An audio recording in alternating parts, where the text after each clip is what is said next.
Welcome to the Living While Loving Your Child Through Addiction podcast. Here, we focus on self care as we tend to our own lives while also extending love and compassion to our kids. This podcast offers science backed skills and ways to bring hope and healing to your entire family. My guest today, Colleen Freeland, is a master certified life coach, founder of Emotional Sobriety Coaching, and host of the top rated podcast, It's Not About the Alcohol. She works with high achieving professional women to help them cut back on drinking by as much as 80% through the lens of emotional sobriety, not shame or surrender. Her approach comes from both personal experience and deep training. She holds a master's in health coaching, a bachelor's in biology and chemistry education, and certifications in addiction and recovery, as well as women's functional and integrative health. For more than 20 years, Colleen quietly battled heavy daily drinking while keeping up the appearance of a high performing life. Her turning point came when she realized the real problem wasn't alcohol, it was what she believed about herself. That insight became the foundation of her philosophy: get happy, not sober. Since then, she's helped thousands of women build a relationship with alcohol and with themselves that's rooted in awareness and self trust rather than avoidance. So, thank you for being here today, Colleen. It's good to see you again, Heather. So, Colleen and I have been friends since we worked together like 6 years ago. And when I first met Colleen, she was alcohol free. And that was her journey for a couple of years until she very intentionally decided to have a drink. And she shared that publicly, that she didn't think she needed to be abstinent anymore because she trusted herself to just have one or whatever she decided to do that day. And when I saw that, all of the messaging from the hundreds of AA meetings that I had sat in came flooding to me. Like, I was filled with all this fear because I didn't want to lose my friend. And I had heard that once a person has a problem with drinking, they have two choices. They can either quit and be completely abstinent or die. Like, that's what you hear over and over again in AA meetings.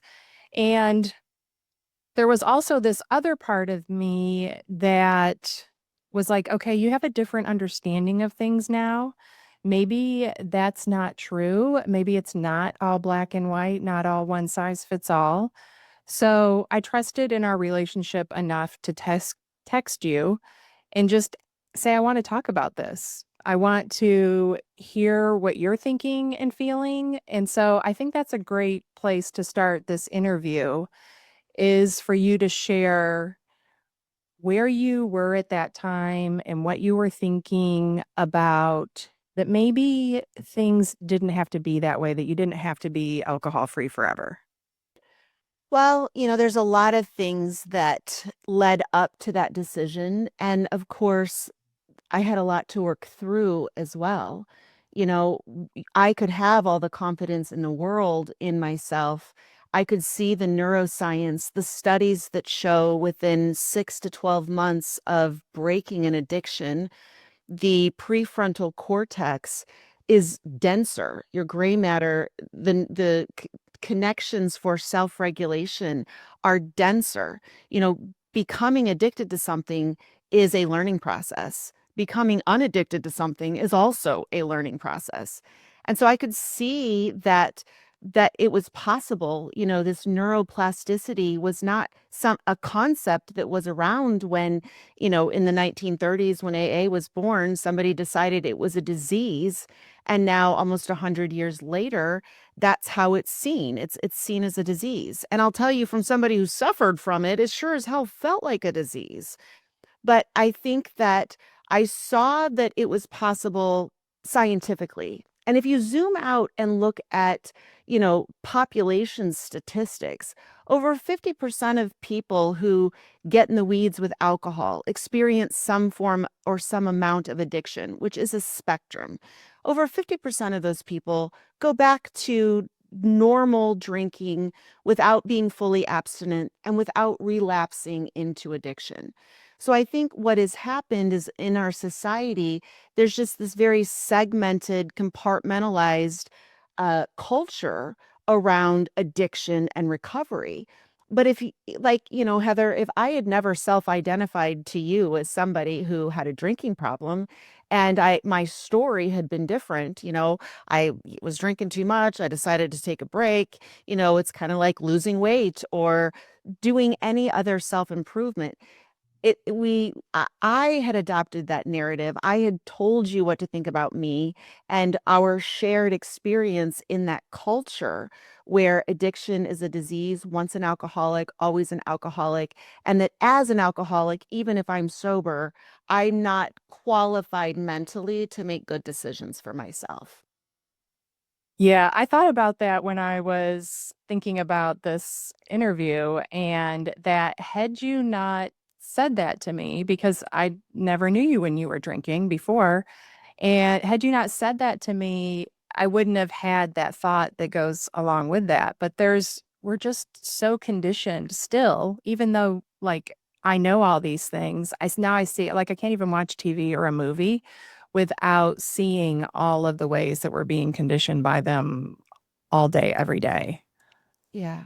Yeah, there's just a very specific portal into that culture. And if you identify as somebody who has had a drinking problem in the past and the solution is no alcohol, it creates a self-fulfilling identity. The studies show that it is not genetics that predicts addiction. Of course, it correlates. Some people have different enzymes and process alcohol in different ways that make it easier to drink more or higher tolerance, these sorts of things. It's not like that doesn't correlate, but that doesn't cause addiction. What causes addiction is the belief that there's a difference between people who can drink normal and people who can't. And for whatever reason, I'm one of those people who can't.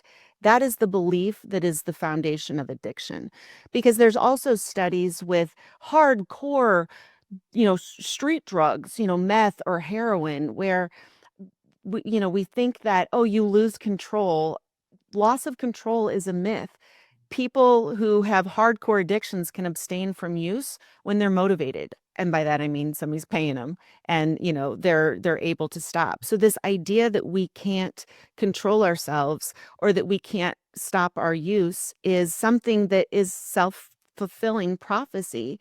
And the truth is, when I look back at my own life, I could control my drinking. I didn't drive drunk. I didn't drink all day at work. It was really only that certain times I was motivated to control myself and certain times I wasn't. And what was the difference? And that was me, that was me. Hmm.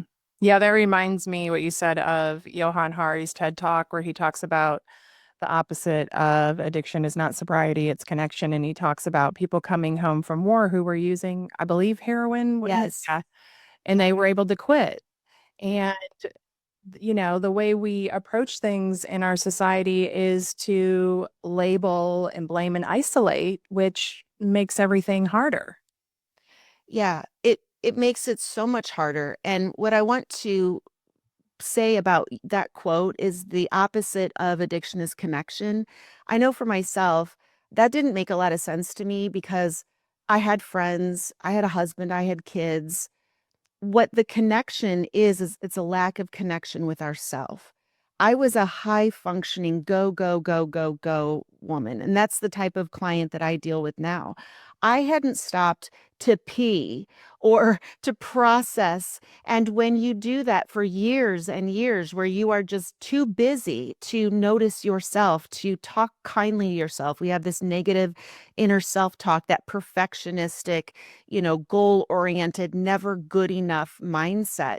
We don't realize that the way we think is creating all this pressure and stress. And it makes a lot of sense as to why we drink or do anything because we need some form of relief or escape. So, what I found is that the solution was that connection with myself, how I talk to myself, how I pay attention to myself. And, now I'm busier than ever, more successful than ever, and yet I know I have to take time throughout each day to check in with Colleen, who is a real person. I'm a body living in real time. And that's the path out, because if you felt connected, if you felt when I feel grounded and confident and calm and good, I'm on time, I'm not late. You drink like somebody who feels that way. Like the solution to addiction is a feeling that you're okay. Yeah, that feeling comfortable in your own skin, Yeah. which is been a big part of my journey is, as Helena's struggle with substance use put a spotlight on something that was missing in my life. That's been my same journey as well, is to create that connection with myself, to establish that relationship, to know myself. I didn't even really know myself before. And like you said, I never stopped to think about what I needed. I was always taking care of everybody else and thinking about what they needed.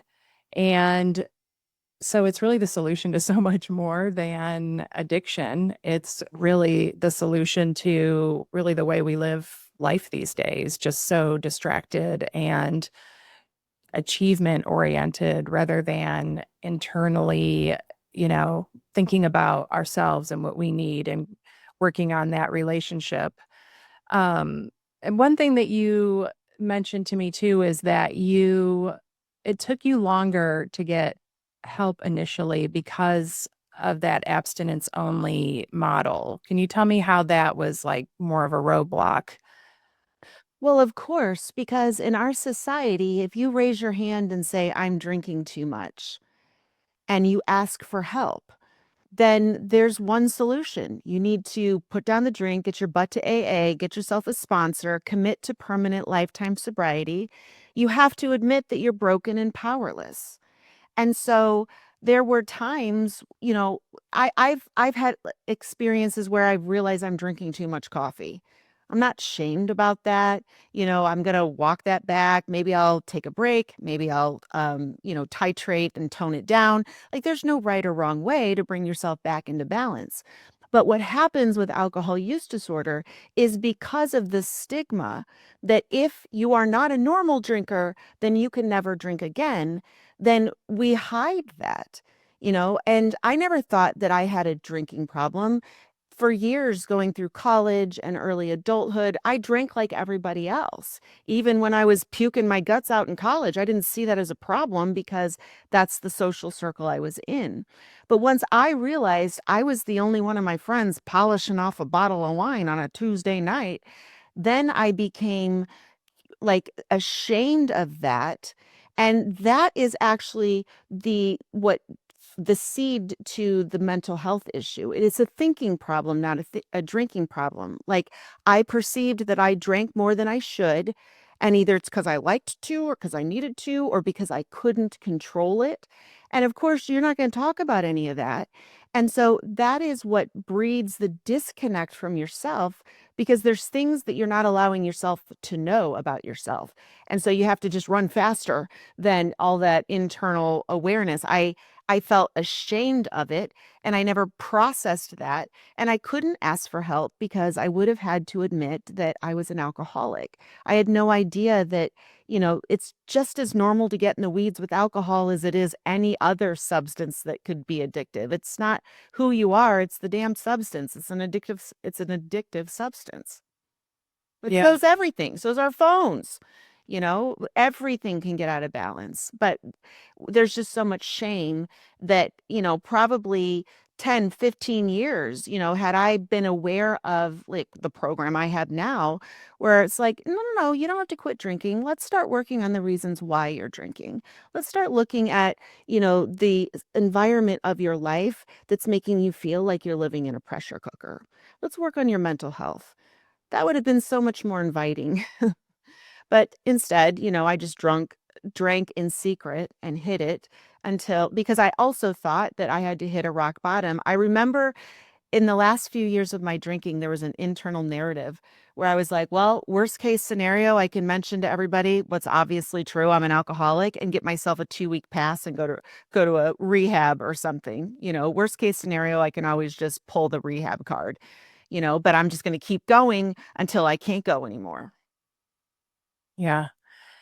Yeah, and I like what you said about it's a thinking problem, not a drinking problem. And this idea that you came up with, where I'm not sure if you're still doing it or not, but I loved when you told me that you were having calls where everybody has a drink Yeah. and then is really intentional about what they're thinking and feeling. And I'm like, that right there is magic.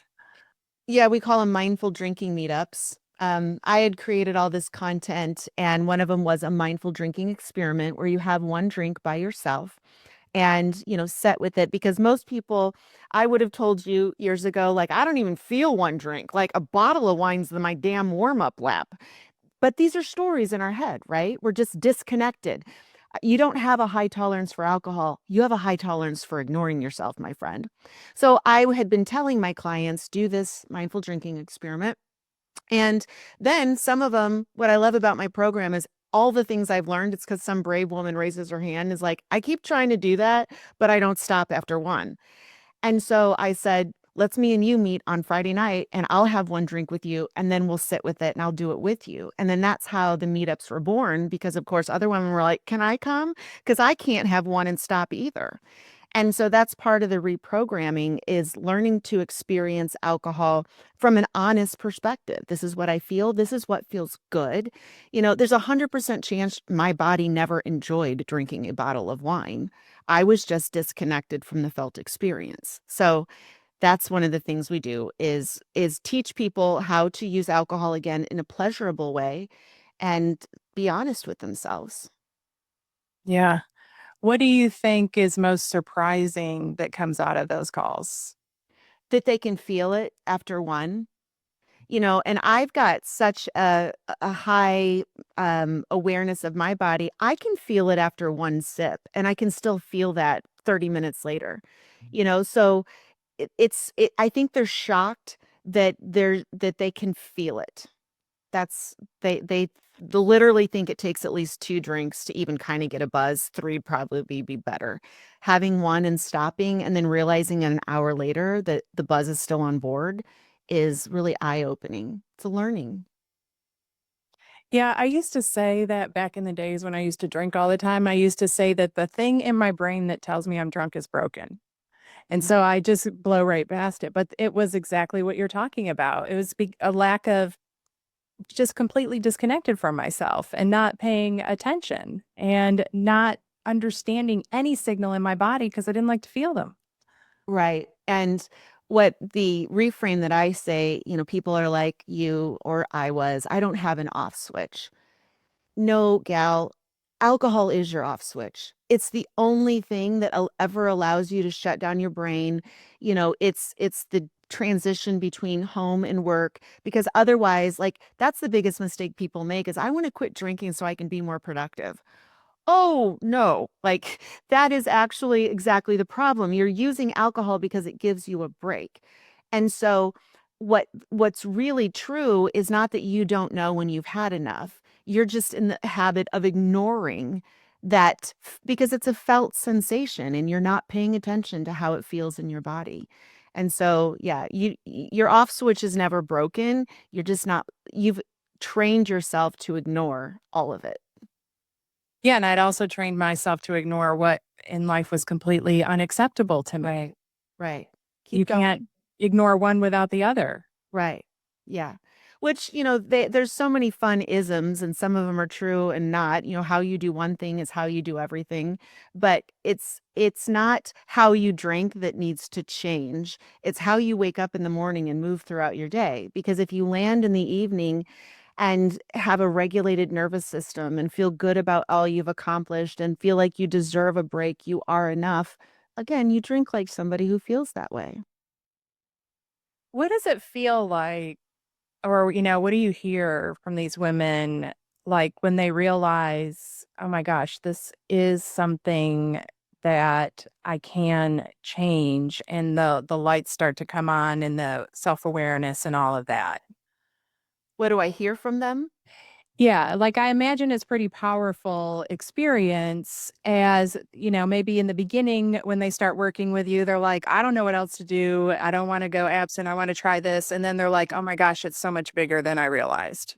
Yeah. Well, one of my favorite, comments is, "Oh my god, it's not about the alcohol."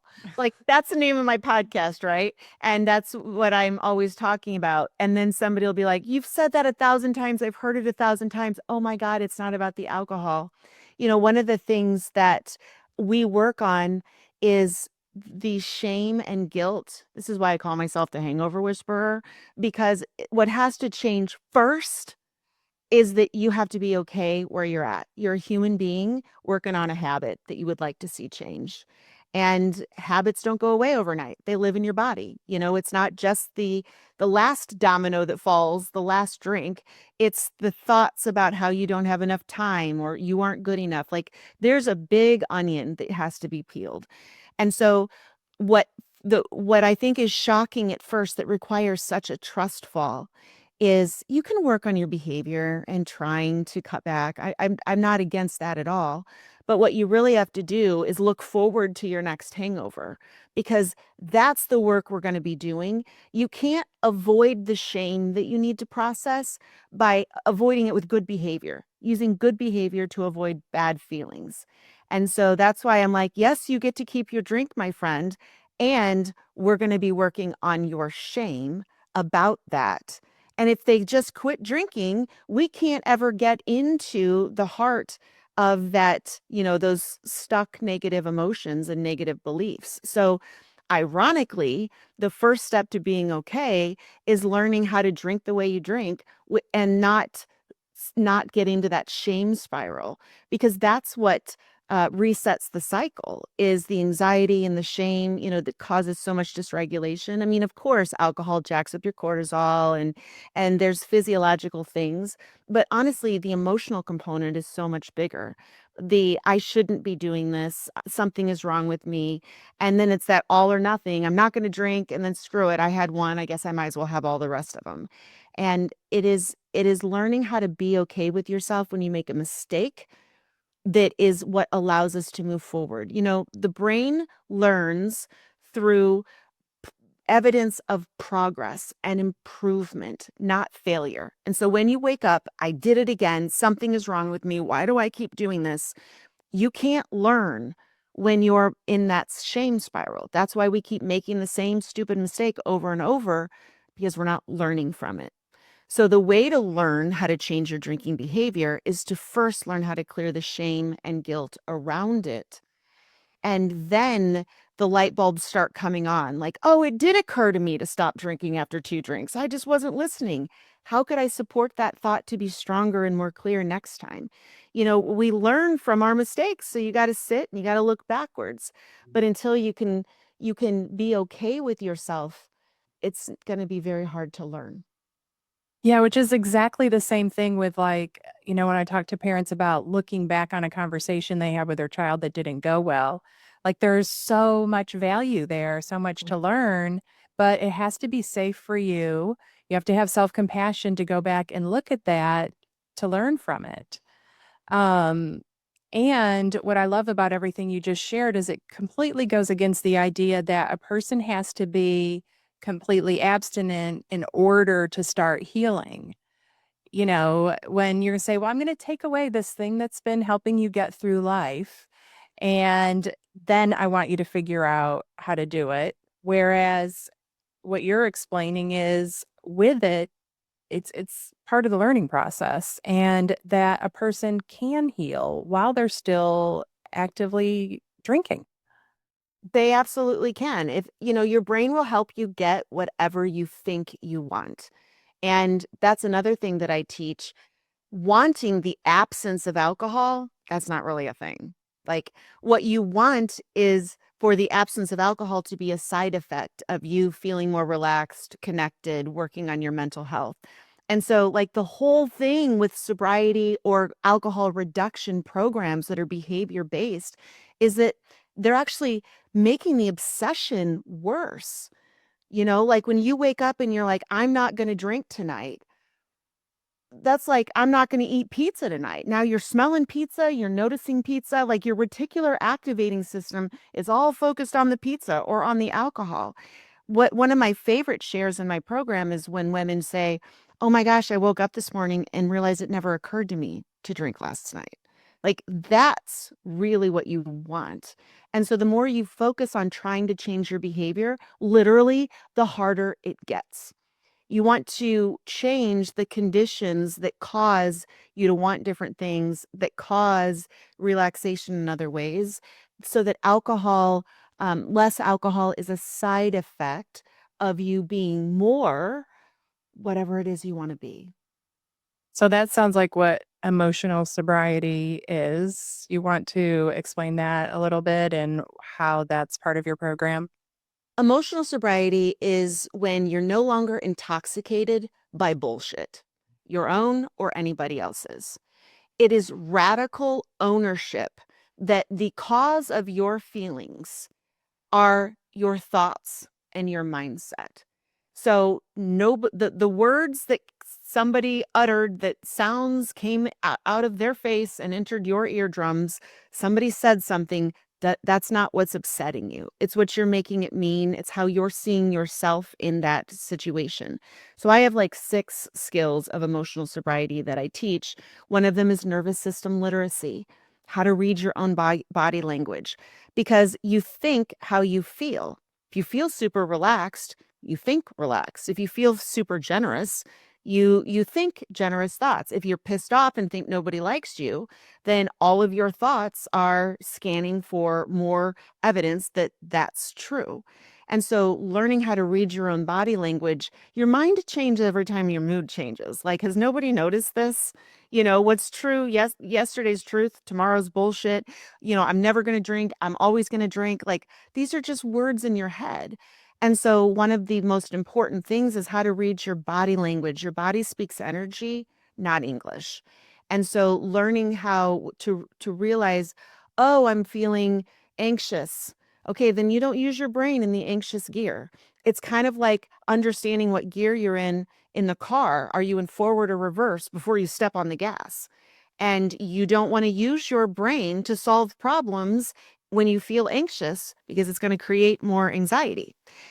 You want to learn how to get back into a state of safety, security, calm, that neutral okayness. You don't have to feel rainbows and butterflies shooting out your ass. You want to just feel like it's safe in the present moment. And so that is a skill, learning how to read your own body language instead of listening to all the crazy shit in your brain. And that's what emotional sobriety is. I love that explanation. And that's so true. Like, we don't realize, I just realize it more and more the more I work with people, the more I focus on myself, is most of what we experience is some sense of feeling unsafe. And Mhm. that if we don't know what else to do, if we can just come back to the present moment and make ourselves feel safe, then that's going to automatically help to open up our mind. Then maybe we can think of the next step for us. But if you don't know what else to do, just come back to the present moment and create safety within your body. And the problem with that is that it's so unfamiliar to feel that way. You know, I never felt safe relaxing because if I relaxed, that meant I wasn't doing something. I forgot something. The other shoe's about to drop. And this is where trauma healing is so important to understand that it may not be it's not it's so weird that it's not easy to feel good. Like, how is that true? But we can't give ourselves permission, and we get so addicted to the stress chemicals in our body that the absence of them doesn't feel safe. I was in fight or flight for years, and I had no idea how to exist in a state of calm. And so that's also part of the learning process. Like, our conversation today may inspire somebody. And maybe if you're listening, take a deep breath and just feel. But understanding that that feeling is what you want more of. Again, your brain will help you get whatever you think you want. And if you want peace, your brain will help you solve for that.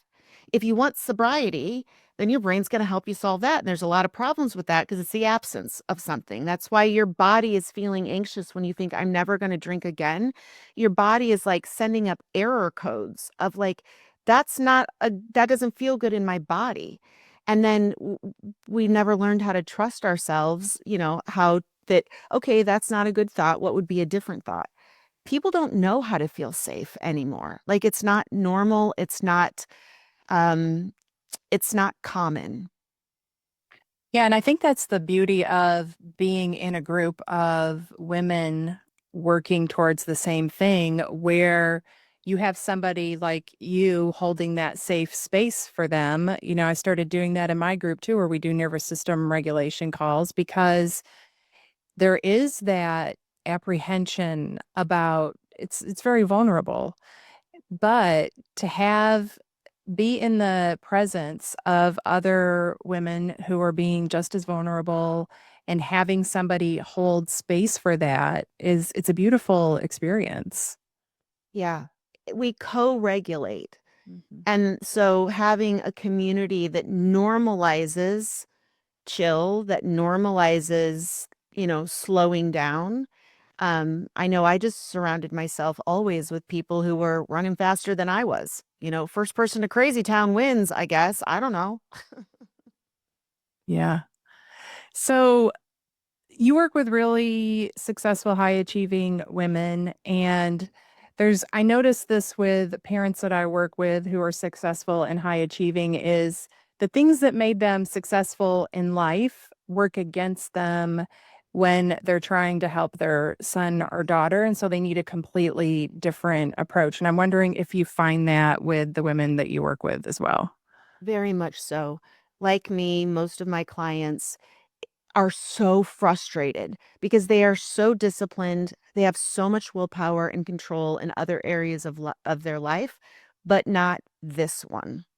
And it goes against, and that's why they get kind of like, when your wheels in the tire are stuck in a rut and you just keep spinning and spinning, you're just getting yourself deeper and deeper because the harder you try to change the behavior, because that's what you see as the problem, it's not the problem. It's a symptom of the problem. If you weren't over drinking, you would be doing something else because your body needs a break. And so that is what people have to understand, is that the mindset of perfectionism, checking the boxes, achieving the goals, it's like you can never get there with alcohol because how long do you have to be perfect? What does perfect mean before you're allowed to feel safe or you're allowed to feel like that's behind you? Like, is one glass okay? Is no glasses? Is it Wednesday night's not okay, but Friday night it is? Like, our brains are always changing what's okay and what's not okay. We also define that around who we're around. So somebody else's drinking habits, you're going to have feelings about your own there. And so trying to change your behavior according to some external metric and thinking, I can't feel better until I've proven that I've changed, that's not a thing. Actually, you're not going to change it until you learn how to feel better first. Like that's the flip. They think, I'll feel better when I can control my drinking. Nope. I will control my drinking when I feel better. And so the goal has to shift from doing better, to being okay right where you're at. And my clients were used to these mindsets that are very performance based. And those are great at work and for corporations and, sports and things like that. But understanding there are different types of mindsets. We use the iterative mindset, which is kind of like the grandchild of the growth mindset, where you're just always tinkering with your strategies and you're always going to learn either from what went well or what didn't go well. And you're okay. And you trust yourself to pay attention and to learn and to keep moving forward. And that perfectionistic mindset that says, well, if I didn't get a 10 out of 10, then I guess I can't. I'm going to give up and I don't want to do this anymore. And I'll think about it next year. That's the mindset that's perpetuating the cycle. Mhm. Yeah, that's such a good point that, perfectionism definitely comes in there. And, when I was trying to figure out how to help Helena, it was like, well, I've never met a problem in my life I can't figure out. I can outwork anything. So I thought. But Yeah. it turned out to be a real gift to me to have to learn another way and to stop and tune into myself and like what actually works with humans and what motivates change and how you actually connect with others and yourself.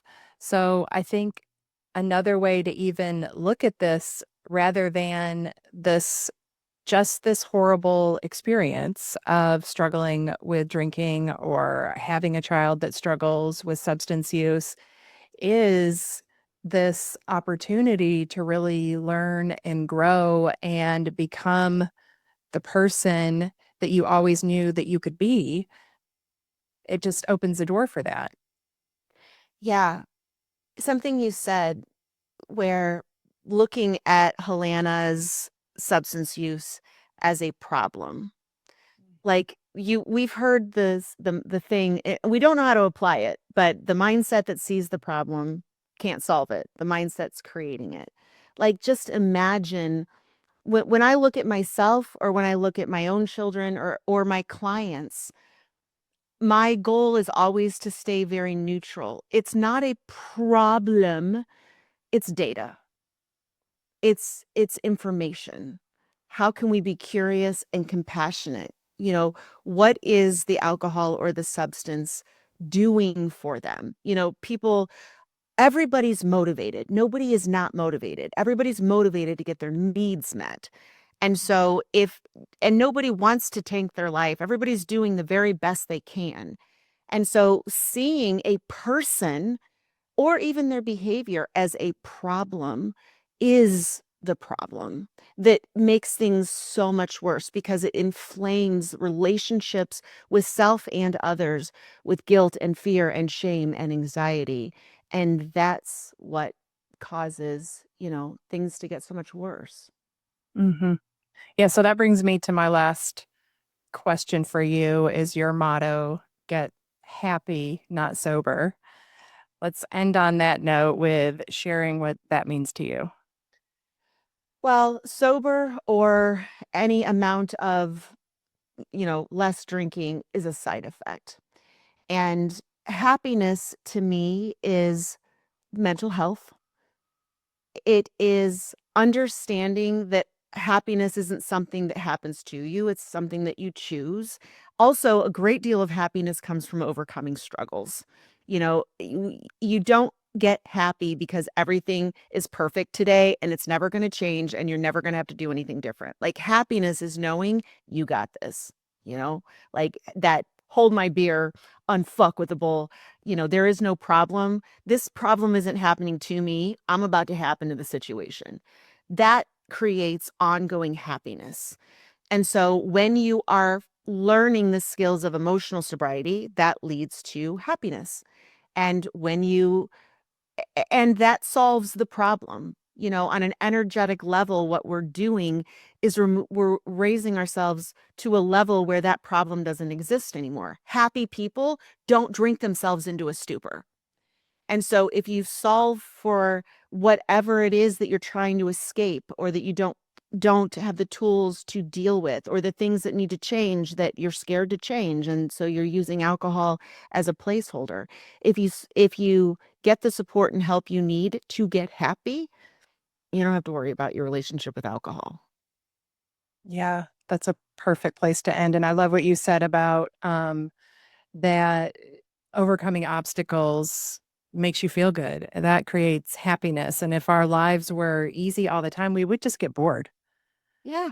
We do get bored, and in this common day and age, that's what we're doing. We're creating problems because we don't know how to sit still and enjoy a nice, relaxing thing. But there are no problems. There's challenges, there's opportunities. It's all in the eye of the beholder.